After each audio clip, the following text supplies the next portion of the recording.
Hello, Andrew Eifert.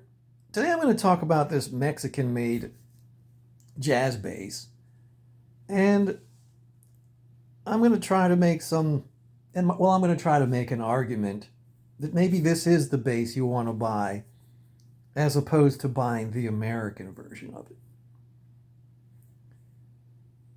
it. But maybe I'll make an argument for the American version too. We'll just go through it.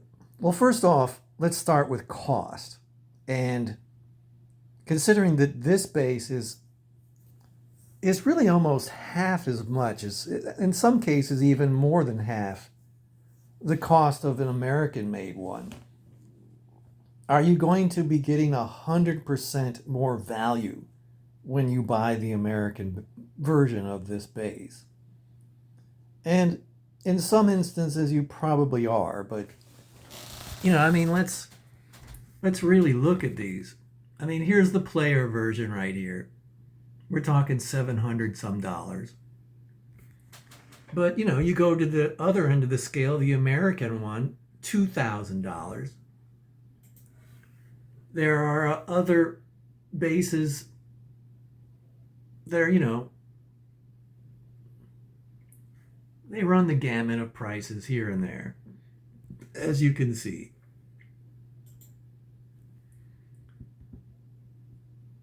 So what's the difference in price for those? Well, of course, we're talking about parts. So here's Fender American Professional. This you could buy the pickups, the pots, and the whole thing for $200. So now you spent $800 on the American. So now you take out another. So now you're up to $980. You can buy the whole parts there. Of course, you can even go, you know, upgrade to some of the other pickups. Let's see if I have them here. And I think you want to buy the noiseless pickups, and they're $200. So now you're $1,000 for your bass. If you upgrade, and you can buy the pickups and the pots and the volume and the tone knob for another, probably another 30, 40, $50. Or you can just buy the exact American pickups,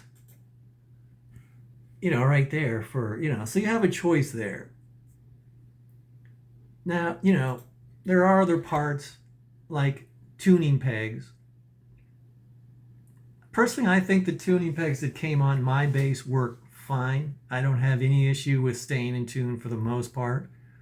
In fact, there's a lot of times I can tune the bass once and play almost the whole evening without touching it.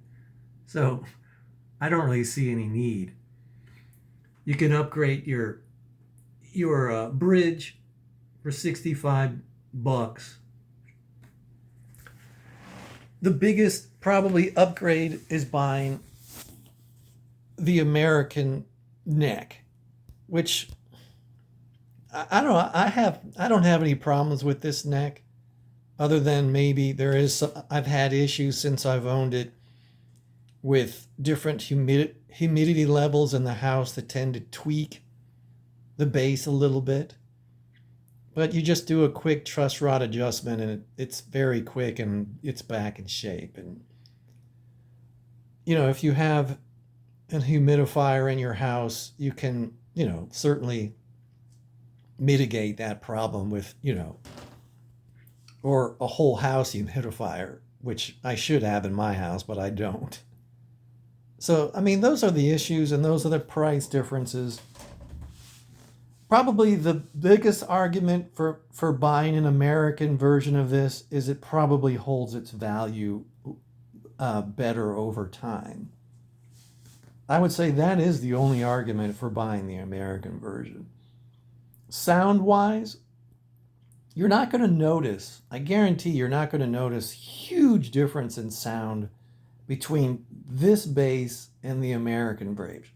I'm sure there's going to be a lot of other people who are going to comment in the comment section that I'm wrong about that. Of course, I'm talking about the passive version. This is a passive bass. This is not an active EQ pickups. You don't have to put a battery in this one. So that's what I'm talking about. When you're talking about active bass, of course, there may be a little bit more versatility there, but that's probably the only difference. I like this bass. I like most Fender products because they're very easy to set up.